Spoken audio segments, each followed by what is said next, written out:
ETF index mutual funds నేర్చుకుని stock మార్కెట్లో రాణించాలనుకుంటున్నారా? వెంటనే ఈ నెంబర్కి కాల్ చేయండి. నమస్తే రమగారు. నమస్తే జయ. రమగారు, మనకి భాగవతంలో చాలా కథలు ఉన్నాయి. ప్రతి ఘట్టము ప్రత్యేకమే కదండి. అవును, వాటిలో నుంచి చిన్న చిన్న కథలుగా మనం చెప్పుకోవచ్చా? పెద్ద కథలు కూడా చెప్పుకోవచ్చు. ఓకే, ఏదైనా ఒక కథ చెప్తారా మరి? మామూలుగా మనం ధ్రువోపాఖ్యానం చెప్పుకుంటాం కదా, ధ్రువుడి కథ మనకు తెలుసు. అయితే ధ్రువుడి తర్వాత ధ్రువుడి కుమారుడు ఉత్కలుడు, ఇతను చాలా విరాగిగా ఉండేవాడట. అతనికి ఏమీ రాజ్యకాంక్ష లేదు, దేని మీద ఆసక్తి లేదు. కొంచెం అతనికి మందమతిగా ఉన్నాడని భావించేవాళ్ళు క్రమంగా అతను వేదాంతిగా తెలుసుకున్నారు. అయితే ఇది అయ్యేలాగా లేదని అతని తమ్ముడైన వత్సరుడు అనేవాడికి రాజ్యాన్ని ఇచ్చారు. ఓకే, ఆయన వంశంలో కొంతకాలం అలా గడిచింది. ఆయన వంశం ఉత్కలకి ఇంకా సంసారం లేదు, అతను వెళ్ళిపోయాడు తపస్సుకి. ఉండేవాళ్ళు కదా కొంతమంది అట్లా తపస్విలు, తపస్సు ఆయనకి. వత్సరుడి వంశంలో చాలా కాలం తర్వాత అంగుడు అని ఒక రాజుగారు జన్మించాడు. అంగరాజు అనేవారు, అంగుడు అతని పేరు. ఈయన చాలా బుద్ధిమంతుడు, చాలా గొప్ప రాజు, ఎంత బాగానో ఉండేవాడు. అయితే అంత బాగా ఉన్న రాజుగారు యజ్ఞాలేవో చేశాడు. యజ్ఞప్రసాదం ఈయన వేసింది దేవతలు స్వీకరించలేదుట. ఈయనకి అర్థం కాలేదు, దేవతలు ఆ కాలం ఏమిటి, వీళ్ళు వేస్తే వెళ్ళిపోయేది, దేవతలు తీసుకోవటల్లా.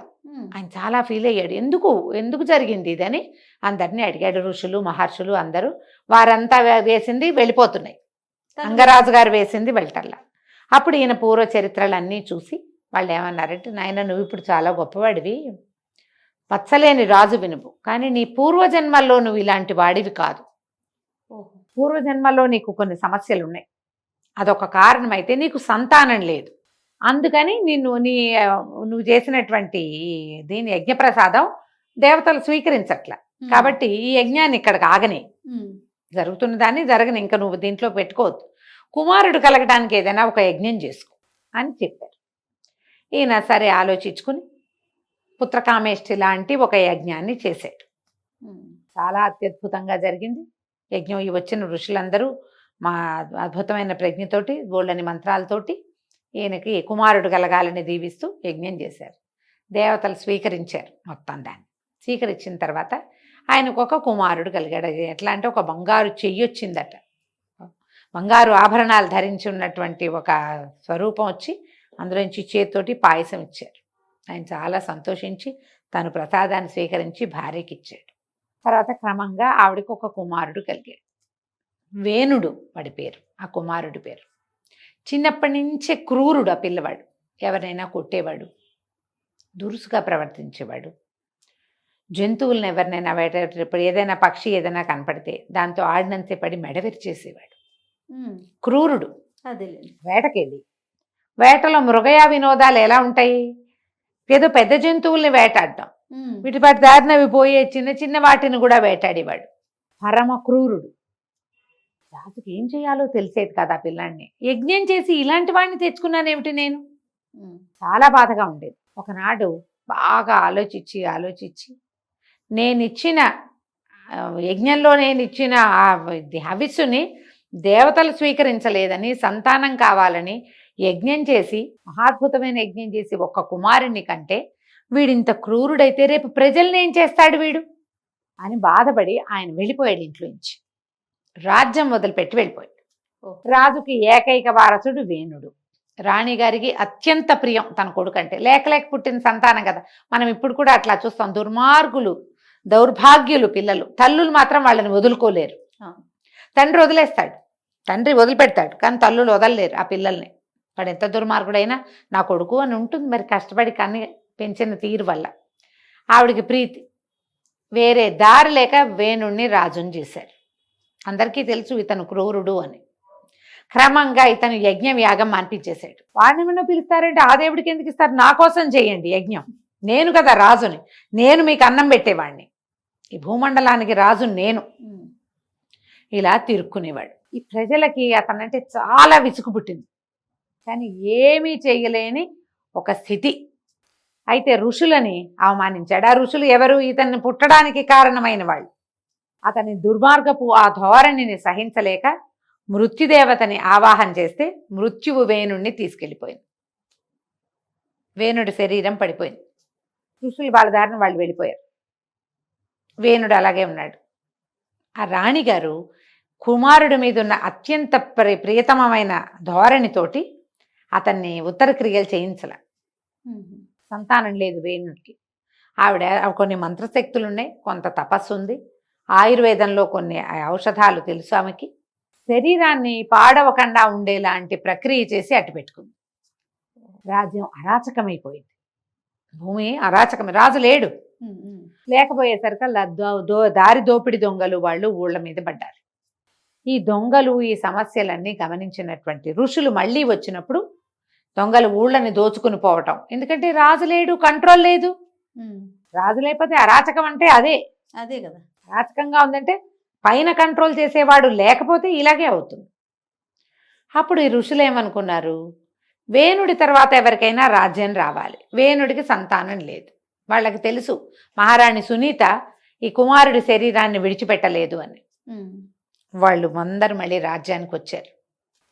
వచ్చి మంత్రశక్తులతోటి వేణుడి శరీరాన్ని తీసి బయటపెట్టి ఆమెను ఒప్పించి, ఇతని వల్ల మళ్ళీ సంతానం అంటే కుమారులు కలిగే ఒక విధానం ఉంది, అది మేము చేస్తామన్నారు. అతను యజ్ఞప్రసాదంగా పుట్టినవాడు.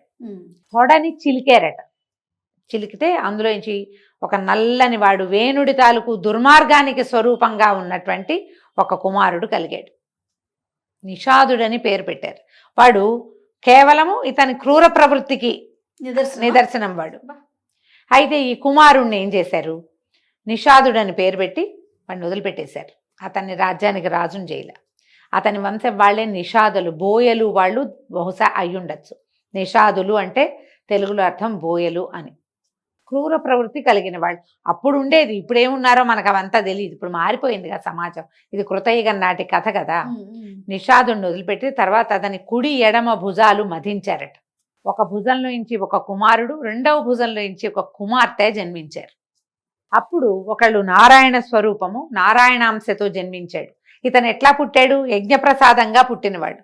అతనికి క్రూర ప్రవృత్తి ఎందుకుందో, అతని కర్మానుభవం ఏమిటో, తండ్రి యొక్క కర్మానుభవం ఏమిటో, ఆ రాజ్యంతా రాజ్యలక్ష్మి యొక్క కర్మానుభవం వల్ల ఇట్లా క్రూరుడైన రాజు వచ్చాడు. కానీ అతని భుజం నుంచి మాత్రం నారాయణాంశతోటి కుమారుడు, రెండో భుజం నుంచి లక్ష్మీ అమ్మవారి అంశతోటి కుమార్తె జన్మించారు. ఇతనికి పృథువు అని పేరు పెట్టారు. ఈ రెండవ చేతి నుంచి జన్మించిన ఆమె అర్చిష్మ అని కూడా ఒక చోట కనపడుతుంది. ఈ అర్చిని ఈ పృథువుకి ఇచ్చి వివాహం చేశారు. వాళ్ళిద్దరూ నారాయణాంశతో ఒకరు, లక్ష్మీ అంశతో ఒకరు జన్మించారు. తర్వాత పృథువు ఈ భూమండలానికి రాజయ్యాడు. రాజు అయిన తర్వాత అతన్ని పట్టాభిషేకం చేసినప్పుడు ఒక్కొక్కళ్ళు ఒక్కొక్క శక్తి చొప్పున ఇచ్చారు. ఇంద్రుడు, వరుణుడు, ఇట్లా అష్టదిక్పాలకులు అందరూ, దేవతలందరూ ఎన్నో రకాల ఆయుధాలని, ఆభరణాలని ఎన్ని విధాలో ఇచ్చి నారాయణాంశతో జన్మించాడు. పైగా అయోనిజుడు, భార్య అయోనిజే. ఈ ప్రత్యేకంగా పృథువుని చక్రవర్తిని చేశారు. చేసిన తర్వాత ఆయనకి ఏం తెలిసిందంటే, ఈ భూమండలానికి రాజుగా ఉన్నాడు ఆయన. భూమి ఏమీ పండేవి కాదు, ఊసర క్షేత్రంగా ఉండేది. ప్రజలు అల్లాడిపోయేవారు. భూమిలోంచి పంటలు గింటలు వచ్చేవి కాదు. లేవా అంటే ఉన్నాయి, ఎందుకంటే ఈయనకి ఇచ్చినట్టే భూమిని సృష్టించినప్పుడు కూడా భగవంతుడు ఎన్నో ఇచ్చాడు ఆమెకి. ఔషధులు అవన్నీ కూడా భూమిలో ఉన్నాయి. అవన్నీ మీ దిగమింగేసింది ఆవిడ, లోపలికి బయటికి రానివ్వటల్లా. అయితే ఈయన ఈ భూమిని పట్టుకోవాలనుకున్నాడు. ఎప్పుడైతే పృథువికి ఆ రకమైన ఆలోచన వచ్చిందో, భూమి ఒక గోవుగా మారి పరిగెత్తిందట. భూమి మీదే స్వరూపం ఆమె యొక్క ఆత్మ అందులోకి ఆవుగా మారి పరుగులు పెట్టింది. ఈయనకు అందల. ఈయన ఏం చేశాడు, ఆ ఆవును కొట్టడానికి ధనస్సు విల్లు ఎక్కుపెట్టి వెనకాల పడ్డాడు. ఎక్కడెక్కడెక్కడెక్కడెక్కడికో తిరిగిందట ఆవు స్వరూపంలో. ఎక్కడికి తిరిగినా ఆయన వదిలిపెట్టల. పట్టుకున్నాడు. పట్టుకుని, నీకు ఇచ్చింది నువ్వు ప్రజలకి తిరిగి ఇవ్వటం లేదు, నిన్ను శిక్షించాలి నేను అంటే ప్రార్థించింది. నువ్వే కదా నారాయణుడిగా ఉండి నన్ను బురదలో నుంచి పైకి తీసుకొచ్చావు. హిరణ్యాక్షుడు నన్ను సముద్రంలోకి తొక్కేస్తే నువ్వు తీసుకొచ్చావు. ఇప్పుడు నువ్వే నన్ను కొడతావా, ఇలా ఎక్కుపెట్టి వచ్చావు నా వెనకాల, నేనేం చేయను? ఈ పరిపాలించిన వాళ్ళందరూ దుర్మార్గులు, దౌర్భాగ్యులు.